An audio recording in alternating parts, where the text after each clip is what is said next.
Quem nunca passou por uma entrevista de emprego e teve uma pergunta que não sabia responder? E quando isso acontece, dificilmente a gente esquece esse episódio e também esquece daquela pergunta. Eu já passei por isso quando eu fui entrar na área de TI e a pergunta que me foi feita e na época eu não sabia responder era o que era Ratios e quando que a gente utilizaria Ratios. E isso me marcou bastante. Então por isso eu resolvi trazer este vídeo aqui no canal, onde eu vou mostrar para vocês o que é Ratios e quando que a gente vai utilizar e como implementar isso na prática utilizando a biblioteca Spring Ratios. Então, eu sou a Michelle Brito, sejam muito bem-vindos a mais um vídeo aqui no canal e vamos começar! O termo Ratios nada mais é do que um princípio que implica que uma API ela deve ter uma espécie de guia para mostrar aos clientes e aos usuários como percorrer pelos recursos que compõem essa API. Então, na verdade, este guia, ele vai mostrar, ele vai direcionar os caminhos ao usuário dos principais recursos, tanto para ir para um recurso específico, por exemplo, ou para retornar em informações anteriores, como, por exemplo, uma lista de recursos. E o Spring Ratios, que eu também mencionei anteriormente, ele nada mais é do que uma biblioteca dos projetos Spring, que é utilizada então para a gente implementar as nossas APIs de acordo com essas representações utilizando Ratios. Então agora eu vou mostrar para vocês de forma prática como visualizar Ratios nas APIs quando a gente for utilizar através do Postman e também como que a gente implementa este princípio nas nossas APIs utilizando o Spring Ratios. De forma visual, como que a gente consegue identificar este princípio Ratios nas nossas APIs? Quando a gente, por exemplo, é um usuário e vai consumir uma API. Então aqui eu estou no Postman e eu vou mostrar aqui para vocês como identificar. Aqui eu tenho um exemplo de uma API, onde o meu recurso principal é produtos, é uma API bem simples. Eu vou mostrar para vocês, essa API ela foi implementada com Java e Spring Boot e ela já está em execução. Então, se eu enviar esta requisição aqui para o servidor, vou fazer aqui o envio, o que eu estou fazendo? Eu requisitei os produtos através da URI/produtos, utilizando o método GET. Então, quando eu faço essa requisição, o servidor ele vai me retornar a listagem de recursos que estão salvos no banco de dados, no caso de produtos. Então, o que eu tive aqui de retorno? Eu tive uma lista de produtos, no caso aqui 3 produtos que eu tenho salvo no banco de dados. E vocês podem ver que aqui a gente tem o ID do produto, o nome, o valor e esse atributo links. E é justamente este atributo links que é o caminho, que é o guia que foi implementado então o Ratios na API. Então, através desses links, eu como usuária, eu consigo visualizar qual que é o caminho que eu tenho que seguir, que eu tenho que requisitar ao servidor para me obter os dados de um único produto, no caso este produto com o ID 8. E assim para os demais itens da lista. Por exemplo, esse daqui com ID 10, ele também tem um link específico para ele, que é o produtos com ID 10. E se eu quiser, então, obter este único recurso, este único produto? Neste caso, é só eu seguir, então, essa URI e fazer a chamada para o servidor novamente, só que dessa vez passando o parâmetro ID. E assim, ele me retorna os dados únicos deste produto com o ID 10. Só que aqui vocês podem ver também que, além desses atributos do produto, mesmo a gente utilizando essa outra chamada, passando o ID, ele também me retornou o atributo links. Só que, neste caso, eu tenho o atributo links um pouco diferente.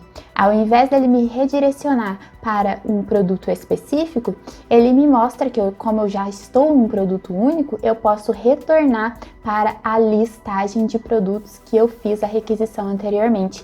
Então, neste caso, é só eu acessar também esta URI que ele me proporciona aqui, que é /produtos, fazer o envio para o servidor e assim eu obtenho a listagem de produtos. Então, o que eu quero mostrar para vocês? É que com esses links, com esses guias, a gente gente consegue ter o caminho ali dentro da API. Então, eu que sou um usuário que vou consumir essa API, por exemplo, para construir uma interface em Angular, eu vou identificar quais são os caminhos para acessar os principais recursos dessa API. Então, isso é muito importante e é um dos pilares que torna uma API RESTful. Eu não vou entrar muito nesse assunto, que depois eu quero trazer também conteúdos falando disso, mais focado aqui no canal, mas para vocês então terem essa visualização da importância de inserir o RESTful nas APIs e também identificar quando uma API ela possui ou não esses guias, certo? Mas agora então que eu já mostrei para vocês como visualizar, o que é, né, esse princípio RESTful, agora eu vou falar um pouco sobre como que a gente implementa isso quando a gente tem uma aplicação Java com Spring. O Spring, ele tem um projeto específico para isso, que é o Spring RESTful. E aqui, depois eu vou deixar para vocês esse link na descrição aqui do vídeo. Ele mostra como que você insere essa biblioteca quando você já tem um projeto Spring. E é isso que eu vou mostrar para vocês na prática. Então, vamos para o código. Aqui, essa é a API que estava em execução lá no Postman, que eu acabei de mostrar para vocês. Considerando que a gente tem um projeto Spring, este projeto ele está na versão mais atual do Spring, que é a 2.4.5. E considerando então que eu tenho um projeto web, o que eu preciso fazer para conseguir utilizar e implementar essa biblioteca RESTful na minha API? O primeiro passo é inserir essa dependência do Spring RESTful no nosso arquivo pom.xml. Então, como eu estou utilizando o Spring Boot, eu não tenho necessidade de inserir a versão. Eu preciso apenas inserir essa dependência, né, que faz parte do Spring Boot Starter, só que no caso aqui é o projeto RESTful. Então, depois de inserir essa dependência aqui no nosso arquivo pom.xml, a gente já vai conseguir ter acesso, né, ao suporte dessa biblioteca. Agora, o segundo passo que precisamos fazer.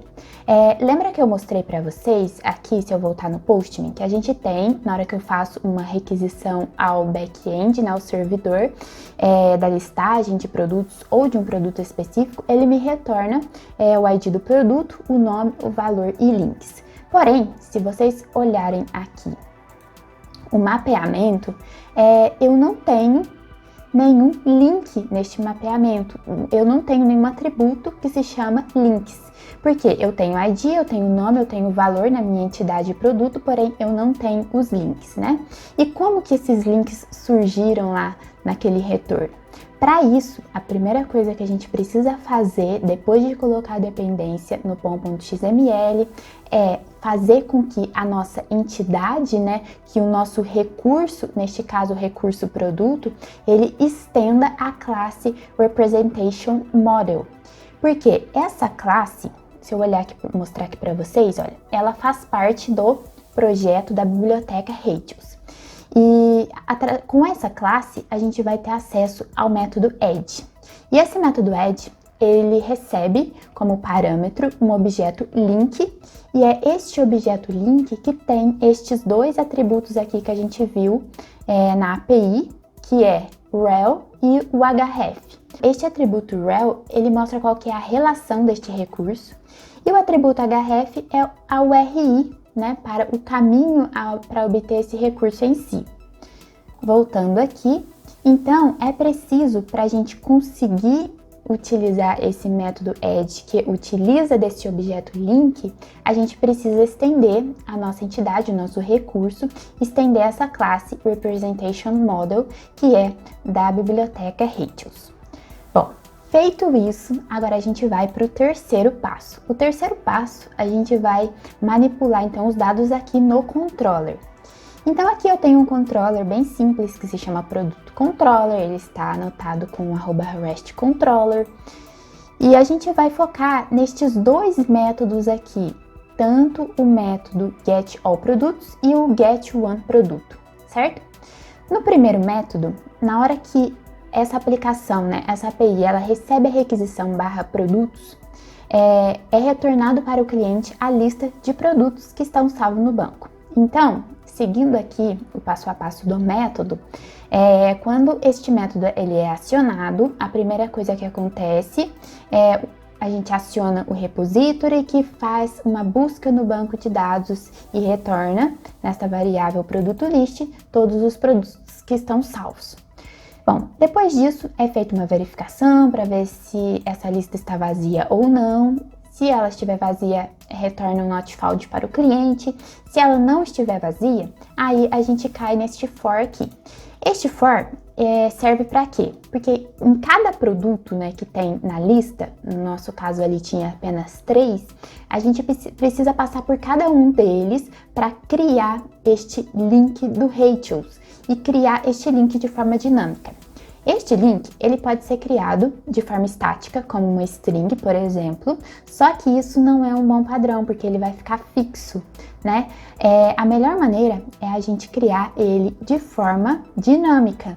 E para isso, aqui dentro, então, dentro do for, olha, em cada um dos produtos, eu estou utilizando o método add daquela classe que a gente estendeu lá do Representation Model, que eu mostrei no model anterior. Então, dentro deste add, que recebe um link, né, a gente vai precisar montar e criar de forma dinâmica este link. Para isso, a gente vai utilizar também do auxílio de métodos do projeto Ratios, que é o método link_to e também o method on. Se vocês verem aqui em cima, onde eu faço os imports, olha só, tanto o link_to quanto o method on, eles fazem parte deste projeto que é o Web MVC Link Builder. Então é eles que vão construir este link, essa URI, para então satisfazer, né, esse princípio Ratios. Bom, seguindo aqui embaixo então, nessa linha 40, dentro de add a gente tem que gerar este link. Então para isso a gente utiliza do link_to. Só que o link_to, ele vai montar o link. E aqui dentro a gente utiliza o method on. Esse method on, ele vai mapear internamente qual que vai ser o método que vai ser disparado por aquela nova URI que vai ser construída. Como que a gente faz isso então? Quando a gente está na listagem de produtos, né, e eu vou querer sinalizar, eu vou querer mostrar o guia para que o usuário ele navegue pelos recursos únicos, então ele vai ter que acessar, por exemplo, no nosso caso, /produtos/id. E qual que é esse método aqui dentro desse controller que retorna, que é acionado neste caso? É este método aqui de baixo, olha, eu tenho /produtos/id. E qual que é o nome desse método? É o getOneProduto. Então, aqui dentro de method on, a gente tem que passar qual que é o controller e qual que é o método dentro desse controller que vai ser acionado. Então, dessa forma, a gente já está construindo o link. Só que o que falta a gente mostrar ainda para este link_to? Falta a gente mostrar que este link que a gente está criando, a gente vai utilizar o método withSelfRel, que na verdade é um self-link, é um link único para cada um dos recursos, no caso, para cada um dos nossos produtos. Então a gente utiliza também deste método. E com isso a gente consegue finalizar a construção deste link e na hora então que eu requisitar todos os produtos, ele vai montar essas duas informações aqui, tanto a relação deste recurso e também a própria URI do caso do recurso único. Bom, mas lembrem que quando eu mostrei aqui para vocês, eu mostrei também que a gente pode navegar, né, por este link e acessar um produto único, como por exemplo produtos/8. E na hora que eu envio uma requisição para o servidor, ele me retorna os atributos deste recurso e também links novamente. Porém, este link é um pouco diferente porque ele me mostra o retorno, né? O retorno para a listagem de produtos. Como por exemplo aqui, olha, lista de produtos e qual que é o link para me acessar a lista de produtos novamente. E como que a gente monta isso? O princípio é o mesmo, só que agora a gente vai montar dentro deste método getOneProduto, porque a gente está aqui dentro deste método que é acionado, né, quando a gente passa o ID. Então aqui, no caso, quando este método ele é acionado, como que ele faz para montar esse link? Então, vamos seguir aqui o passo a passo do método. Primeira coisa, ele verifica o ID, né? Ele busca no banco de dados qual que é aquele recurso específico através daquele ID. Depois, ele faz uma verificação se existe o recurso ou não. Se existir, aí ele vai montar este link também utilizando a mesma coisa, o mesmo método add. E ele também vai utilizar do link to, ele vai utilizar também no method on para mapear qual que vai ser o método que vai ser acionado. E só que neste caso a gente vai ter uma pequena diferença. Por quê? Porque quando a gente está no produtos/id, eu vou querer retornar para minha lista de produtos. Então, neste caso, qual que é o método que ele vai acionar internamente, que ele vai ter que mapear? É o método getAllProducts. Então, aqui dentro a gente passa o controller. E qual que é o método dentro desse controller que mostra a listagem com todos os produtos, né? Com todos os recursos? É o método getAllProducts. Então, essa é a diferença que tem da forma que a gente montou anterior. E também aqui no finalzinho, antes a gente formava um self-link, né? E agora a gente não vai mais formar esse self-link, a gente vai formar o link da lista de produtos. Então a gente utiliza esse método aqui que é o withRel, onde a gente passa este comentário que é lista de produtos. E assim, com essa linha aqui toda, que é a linha 52, a gente consegue obter essa implementação de ratios na nossa API para ir de um recurso único para uma listagem de recursos, né, no caso de produtos. Bom, então estes são os passo a passos que a gente tem que seguir para inserir o ratios na nossa API utilizando o Spring Ratios. E se vocês curtiram este conteúdo, eu tenho certeza que vocês também vão curtir os tutoriais, insights que eu posto diariamente lá no meu Instagram, mostrando um pouco da minha rotina como arquiteta de software e também este contato com o desenvolvimento. O link está aqui na descrição do vídeo. Certo, pessoal? Eu espero que vocês tenham gostado e vejo vocês nos próximos vídeos aqui no canal. Até mais!